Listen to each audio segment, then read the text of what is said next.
The most expensive treasures are usually the ones everyone else has already given up on. That was the lesson nobody inside the auction warehouse understood on a rainy Thursday morning in Lexington, Kentucky. Rows of damaged vehicles filled the enormous building. Insurance write-offs, abandoned projects, bank recoveries, forgotten machines waiting for one final transaction before disappearing forever. Buyers moved through the aisles carrying clipboards and coffee cups. Most knew exactly what they wanted. None of them wanted the Aston Martin parked near the back wall. The car looked finished. The silver paint had faded beneath years of neglect. Dust covered every surface. The tires were flat. A handwritten sign rested against the windshield. Non-running, parts only. Even the auction staff barely acknowledged it.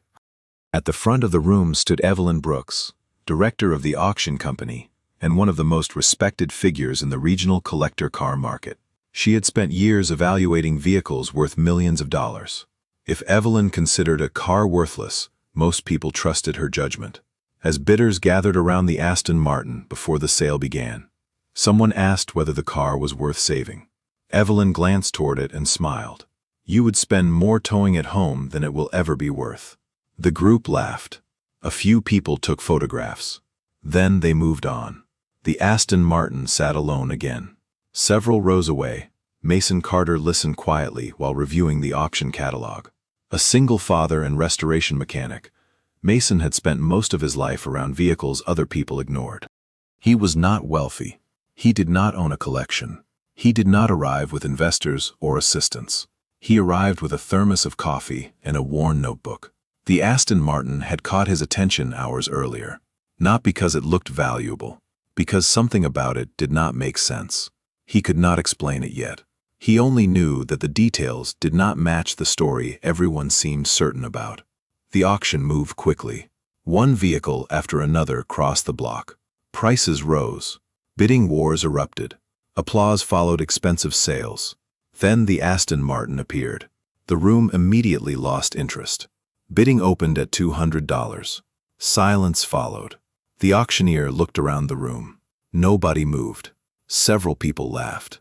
Someone joked that the car should come with a free dumpster. Evelyn stood near the stage with folded arms. She did not expect a single bid. Then a calm voice broke the silence. 200. Heads turned. Mason sat quietly in the third row. The auctioneer blinked. $200. Do I have any advance? Nobody responded. The room remained silent. A few seconds later, the hammer fell. Sold.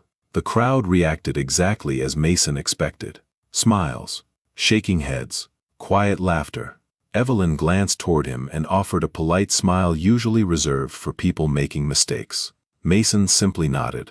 He signed the paperwork, arranged transport, and walked outside into the rain. As he crossed the parking lot, his phone vibrated. A message from his 11-year-old daughter Emma appeared on the screen. "Did you buy anything interesting?" Mason looked back toward the warehouse one final time before answering. "Yes, I think I did." He just did not know how right he was. The Aston Martin arrived at Mason's garage just after sunrise the next morning. Rainwater still clung to the body panels as the transport driver lowered it onto the cracked concrete driveway. From a distance, the car looked exactly as advertised: old, neglected, finished. The kind of project most people would avoid without hesitation. Several neighbors watched from across the street. One of them shook his head and laughed quietly. Mason did not react. He simply thanked the driver, signed the paperwork, and rolled the car into the garage. Emma was waiting inside. 11 years old and curious about everything, she immediately circled the Aston Martin while studying every detail. Her eyes moved from the flat tires to the faded paint and finally to the layer of dust covering the windshield. "Did we just buy a dead car?" she asked. Mason smiled slightly. "That depends on what you mean by dead." Emma folded her arms. "It does not look very alive." Mason could not argue with that. He opened the driver's door. The hinges groaned softly. A stale smell drifted from the interior. Dust covered the dashboard. The leather seats showed years of neglect. Yet something continued bothering him. The details still did not match the story. Throughout the morning, he inspected the car methodically. He checked the engine compartment, examined the suspension, reviewed identification markings. Most findings supported the auction description. The vehicle appeared to be a failed restoration project, abandoned long ago. Then he noticed something unusual. A small metal plate attached beneath a section of trim near the firewall. It looked original. More importantly, it appeared untouched. Mason crouched beside it for several seconds.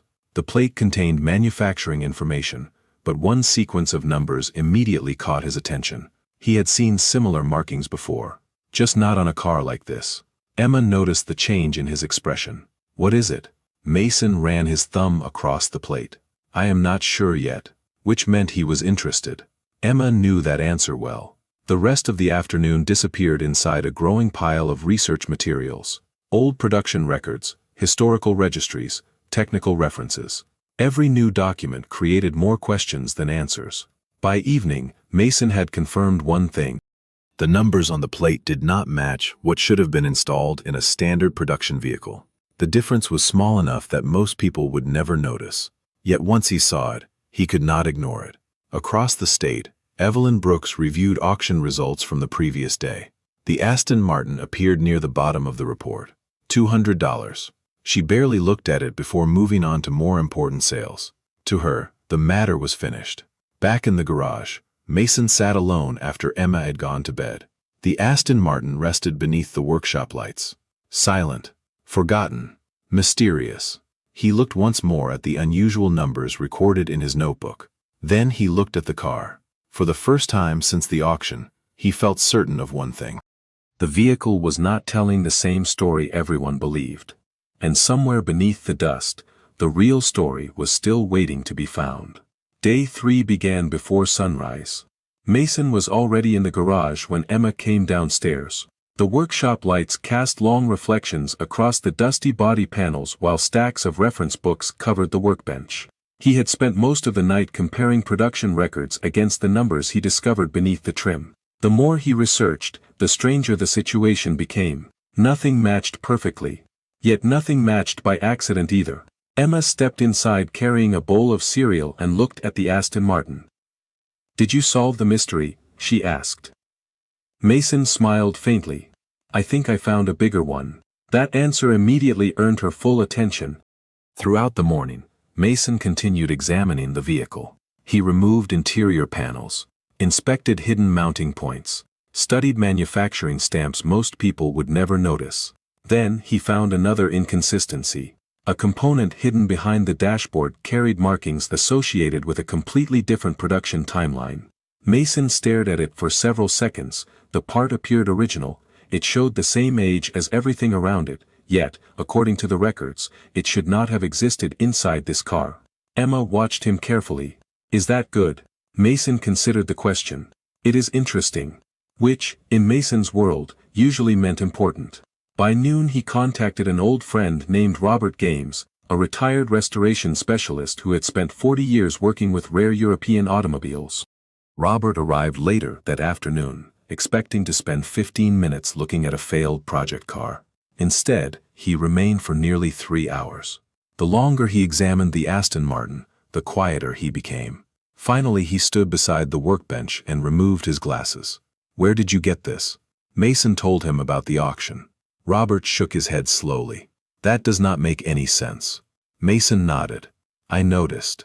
Robert pointed towards several areas of the vehicle. The manufacturing details belonged to one category. The identification information suggested another. Certain construction methods should not have appeared together. Yet there they were. Emma listened from her stool without understanding every technical detail. What she understood was Robert's reaction. For the first time since the auction, another expert looked genuinely unsettled. Before leaving, Robert asked permission to photograph several sections of the car. Mason agreed. As the sun disappeared outside the garage windows, Robert paused beside the door. "You may want to keep this quiet for now." Mason looked at the Aston Martin. "Why?" Robert hesitated. "Because if what I am thinking is true, people are going to become very interested in that car." After he left, the garage felt unusually silent. Emma looked at her father. "Do you think he knows something?" Mason glanced toward the photographs Robert had taken. Then he looked back at the vehicle resting beneath the lights. "I think he knows enough to be worried." And for the first time since the auction ended, Mason realized the mystery might be larger than a forgotten automobile. Day 5 arrived with a phone call that Mason did not expect. It came just after 8 in the morning, while he was reviewing photographs Robert had taken during his inspection. The caller introduced himself as Daniel Whitmore, an automotive historian based in Chicago. Robert had forwarded several images the night before. Daniel had spent most of his career researching rare European performance cars and factory development programs. He sounded calm at first. Then he asked a question that immediately caught Mason's attention. Has anyone verified the early manufacturing records on that car? Mason looked toward the Aston Martin sitting quietly beneath the garage lights. Not yet. A brief silence followed. You should. That was all Daniel would say over the phone. 2 hours later, a package arrived by overnight courier. Inside were copies of archived production documents, factory reference material, and several handwritten notes. Mason spread everything across the workbench while Emma organized the pages into neat stacks. By lunchtime, one detail had become impossible to ignore. The identification sequence hidden inside the vehicle appeared connected to a very small batch of cars that were never fully documented in public records. Emma noticed her father's growing focus. Is that good? She asked. Mason studied one of the documents. I think it means this car has a story nobody finished telling. That afternoon he continued examining areas most owners would never inspect. Behind an interior panel near the rear compartment, he discovered something unexpected.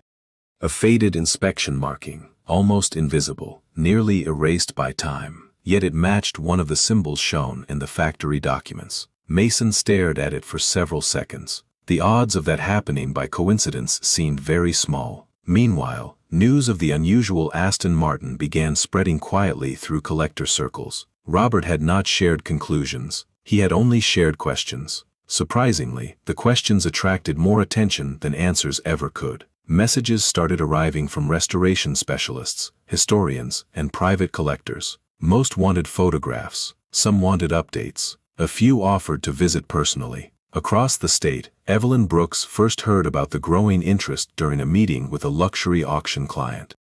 The client casually mentioned an old Aston Martin, purchased at her auction.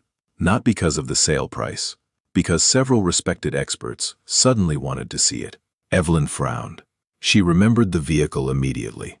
To her, the situation made little sense. Yet curiosity remained in the back of her mind, long after the conversation ended.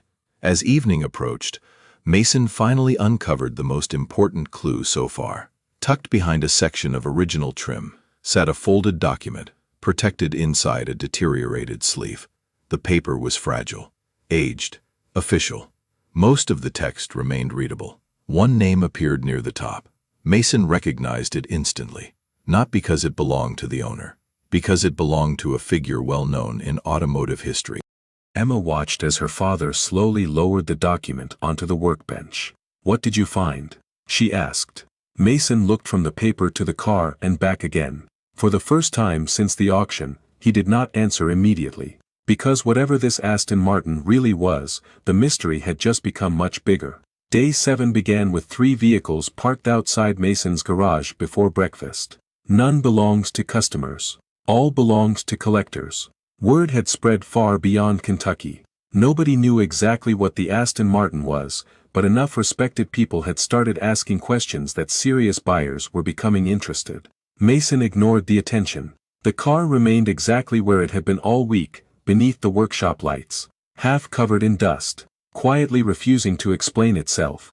Inside the garage, the folded document discovered the previous evening sat protected beneath a clear sleeve on the workbench. Mason had spent hours studying it. The name printed near the top belonged to Victor Langford, one of the most influential development engineers associated with several legendary European performance programs during the 1960s. The discovery alone did not prove anything, yet it should not have been connected to this vehicle at all. Emma sat nearby doing homework while Mason reviewed factory archives sent by Daniel Whitmore. Every new document seemed to deepen the mystery. Shortly after noon, Robert returned. This time, he was not alone. Standing beside him was an elderly man named Charles Mercer. Few people outside collector circles recognized the name. Those who did treated him with enormous respect. Charles had spent decades authenticating historically significant automobiles for museums and private collections around the world. He moved slowly through the garage, without speaking. He studied the Aston Martin from every angle, examined the unusual markings, reviewed the photographs, read the folded document twice. Then he became very quiet. Emma noticed first. "He is doing the thing Robert did." Robert smiled faintly. "What thing?" Emma pointed. "The staring." Charles finally looked away from the document and walked toward the front of the car. His fingertips traced a small manufacturing detail, hidden near the inner structure. Then he nodded to himself. "Interesting." Mason waited. Charles continued examining the vehicle. Another 20 minutes passed before he finally spoke again. "This was never supposed to be here." Nobody said anything. Charles looked directly at Mason. "If these records are genuine, then this vehicle may have been connected to a factory development program that was never publicly documented." Robert folded his arms. "How confident are you?" Charles glanced toward the Aston Martin. "Confident enough that I canceled 2 appointments to come here." The garage fell silent. Even Emma understood the importance of that answer. Later that afternoon, Charles requested additional photographs and permission to contact several European archives. Mason agreed. Before leaving, Charles paused beside the workbench. "Do not make any decisions about selling this car." Mason looked surprised. "Why?" Charles smiled slightly. "Because we still do not know what it is." After the experts left, Emma looked toward her father. "Is that good news?" Mason glanced at the Aston Martin resting beneath the lights. Then he looked at the growing stack of documents surrounding it. "I think it means the story is getting closer to the truth."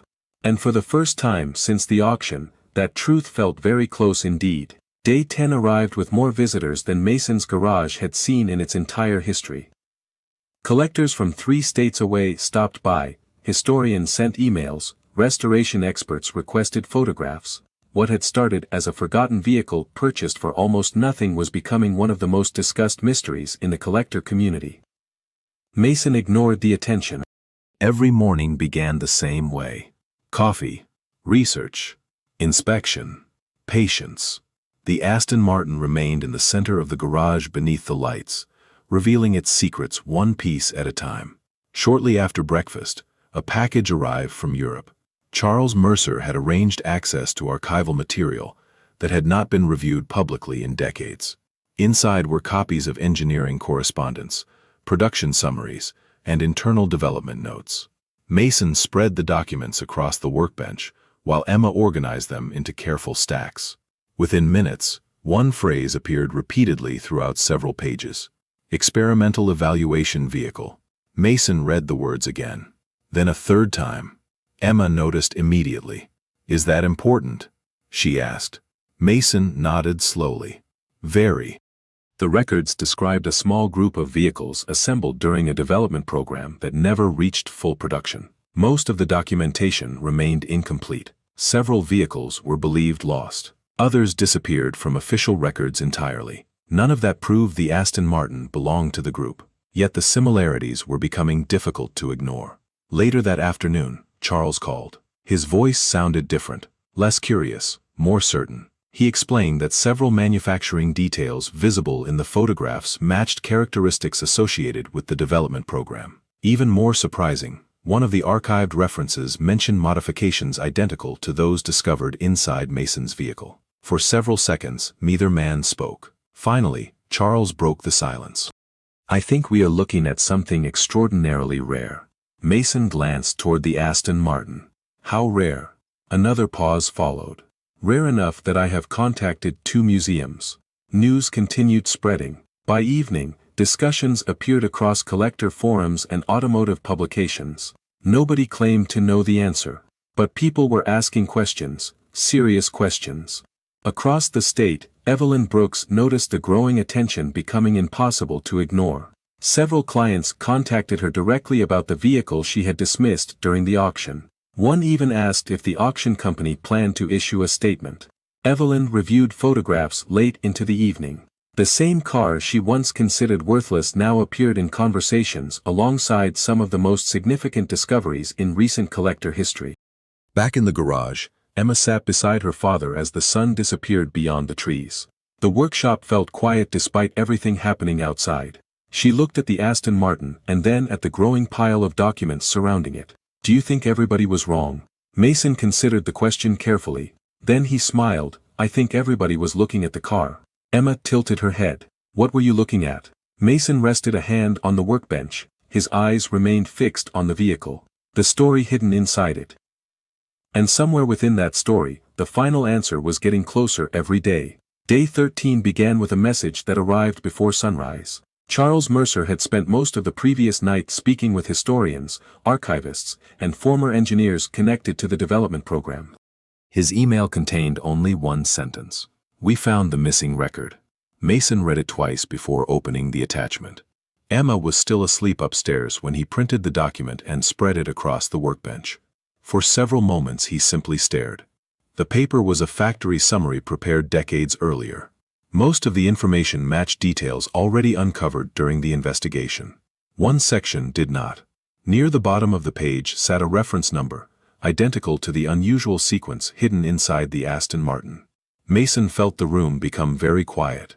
By mid-morning, Charles arrived with Daniel Whitmore and 2 additional historians. Nobody wasted time on introductions. They moved directly to the garage.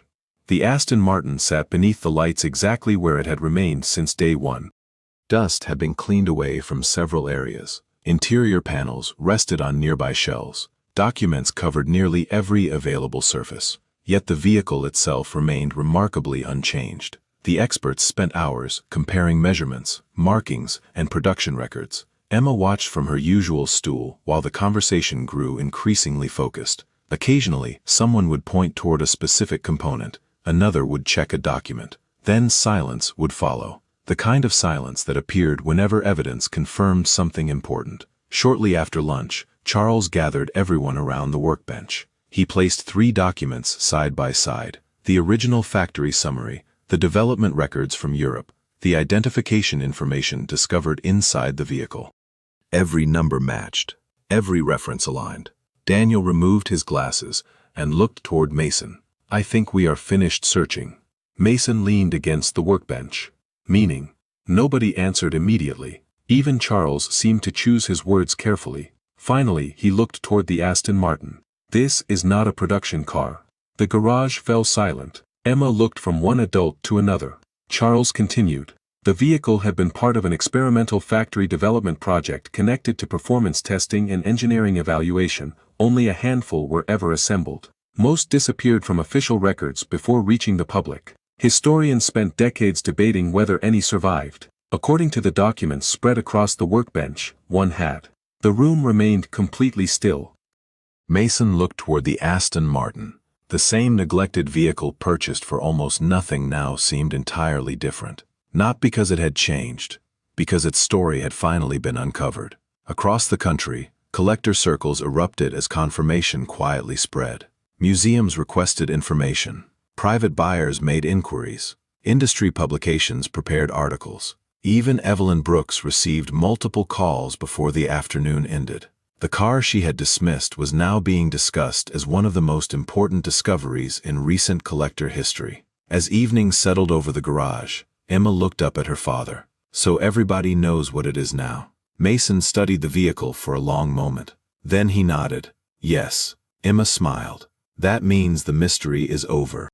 Mason glanced toward the growing stack of messages arriving on his phone. Then back at the Aston Martin. No, he said quietly. It means something else is about to begin. Day 14 began with a line of vehicles parked outside Mason's property before the sun fully cleared the horizon. Some belonged to collectors, others belonged to museum representatives, a few belonged to people who simply wanted to witness what happened next. The mystery was over, the confirmation was public. Now came the part nobody could predict. The offers. Mason stood in the garage, holding a cup of coffee, while his phone continued vibrating with incoming messages. Emma sat at the workbench, eating breakfast and counting the number of business cards scattered across the surface. She stopped after 32. That seems like a lot. Mason smiled. It is. By mid-morning, the first formal offer arrived. Then another. Then 3 more. None of them were small. The numbers quickly moved beyond anything Mason had ever imagined discussing, yet he showed remarkably little reaction. The Aston Martin still occupied the same space beneath the workshop lights. To him, it remained the same car he purchased 2 weeks earlier. The only difference was that everyone else finally understood what they were looking at. Shortly after noon, Charles Mercer arrived carrying a folder. Behind him walked representatives from 2 museums and a private collector known throughout the automotive world. The atmosphere inside the garage felt strangely calm considering the circumstances. Nobody raised their voice. Nobody rushed. Yet every person in the room understood the significance of the moment. Charles placed the folder on the workbench. Inside were formal evaluations, authentication reports, and market assessments prepared by experts from multiple countries. Mason reviewed the documents carefully. The final pages contained valuation estimates. Emma watched him read. Then she looked at Charles. "Is it worth a lot?" Charles smiled. "More than most people would believe." The bidding began quietly. One collector made an offer. Another immediately increased it. Museum representatives discussed acquisition possibilities. Private buyers called from overseas. By late afternoon, the numbers had reached levels that transformed the mood inside the room. Even experienced collectors exchanged surprised looks. The competition continued. Offer after offer. Phone call after phone call. Across the state, Evelyn Brooks sat in her office following updates she could barely believe. 14 days earlier, she had watched the car sell for less than the cost of a family dinner. Now respected experts and institutions were competing for the opportunity to own it. The realization settled heavily. She had not misjudged an old car. She had misjudged the man who saw value inside it. As evening approached, one final offer arrived. The room became completely silent. Charles reviewed the paperwork twice. Then he looked toward Mason. "I believe we have our answer." Mason studied the document in front of him. The number printed on the page seemed almost unreal. $10 million. For several seconds, nobody spoke. Emma looked at her father. "Is that the final number?" Mason nodded slowly. The room remained silent. Not because of the money, because everyone understood they had just witnessed something extraordinary. A forgotten vehicle, a hidden story, 14 days of discovery, and a result nobody would ever forget. The paperwork was completed 3 days later. Reporters wrote articles, collectors discussed the discovery, museums released statements, experts continued debating where the vehicle ranked among the most important automotive finds of the decade. Yet inside Mason Carter's garage, very little seemed different. The Aston Martin was gone. The workshop was quieter. The stacks of documents had been organized into storage boxes. The mystery that had consumed 14 days had finally reached its conclusion. On a cool Saturday morning, sunlight filtered through the garage windows, while Mason worked on an ordinary pickup truck belonging to a local customer. Emma sat nearby reading a book. To anyone passing by, it looked like a completely normal day. In many ways, it was. The money had changed possibilities. It had not changed who they were. Over the previous week, financial advisors, business managers, and investment specialists had filled Mason's schedule. Everyone had opinions about what he should do next. Buy this, build that, expand here, move there. Mason listened politely. Then he returned to the same principle that guided him from the beginning. Understand the value before making a decision. One afternoon, he received a visitor he had not expected. Evelyn Brooks arrived at the garage shortly after lunch. She stood quietly near the entrance while Mason finished his work. Time seemed to slow for a moment. 14 days earlier, she had watched him purchase a vehicle everyone considered worthless. Now the entire collector world knew his name. When Mason approached, Evelyn extended her hand. "I wanted to congratulate you personally." Mason shook her hand. "Thank you." She glanced around the garage. Her eyes rested briefly on the empty space where the Aston Martin once sat. Then she smiled. "I have spent 20 years evaluating vehicles. Somehow you saw something all of us missed." Mason considered her words carefully. "I did not see more." Evelyn looked curious. "Then what?" Mason glanced toward the workbench, where the first notes from his investigation still rested inside a folder. "I just kept looking after everyone else stopped." For a moment, neither said anything. Then Evelyn laughed softly and nodded. It was the answer she would remember long after she left. That evening, after the garage closed, Mason and Emma sat on the back porch, watching the sunset settle across the Kentucky hills. The world felt peaceful again. Emma broke the silence first. "Are we millionaires now?" Mason smiled. The same question had been waiting for days. He looked out toward the horizon before answering. "Maybe."